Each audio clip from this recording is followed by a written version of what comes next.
Сайн байцгаана уу? Та бүхэнтэйгээ 3 дахь сурвалжлалаар дахин уулзж байна.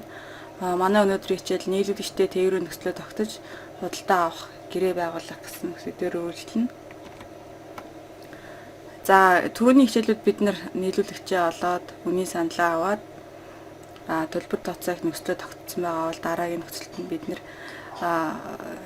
бараа бүтээгдэхүүнээ хэрхэн яаж тээвэрлэж авах вэ гэдэг тээврийн нөхцлүүдийг ярилцах шаардлагатай болдог.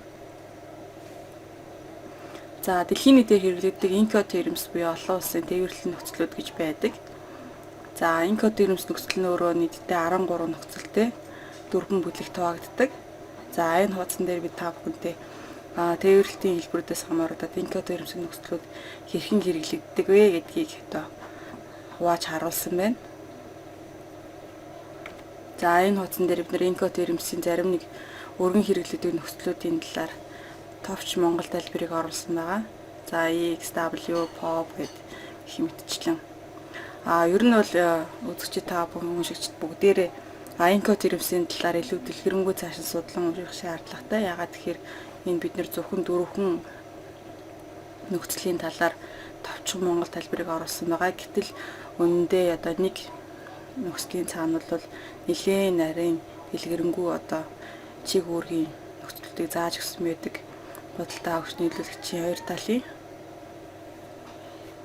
За энэ талаар ахад дэлгэрэнгүй уншиж судлахыг хүсвэл та бүхэн манай Номын логистик компанийн вебсайт руу ороод мэдээлэл хэсгээс унших боломжтой байгаа гэдгийг хэлмээр байна. За энэ хуудсан дээр бид өмнө ярьжсэн манай жишээн дээр Хятадын Hero компани, Монголын Ecoplastics хоёр компани хооронд дэлгэр утга үйлдвэрлэх тоног төхөөрөмжийн худалдаа авах гэрээний нөхцлүүдийг хэрхэн хийж байгаа талаар жишээ өргөжлөж байгаа шүү дээ. За тэгэхээр энд бид энэ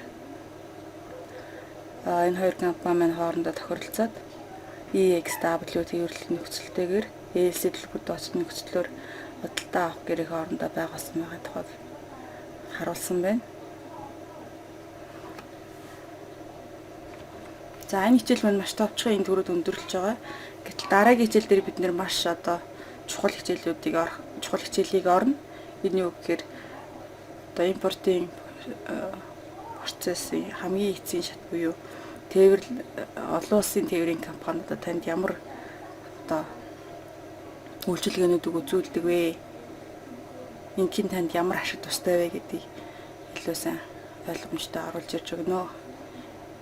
За ингээд дараагийн хичээлээр бүгдээрээ иргэд болцъё. Түр баяртай.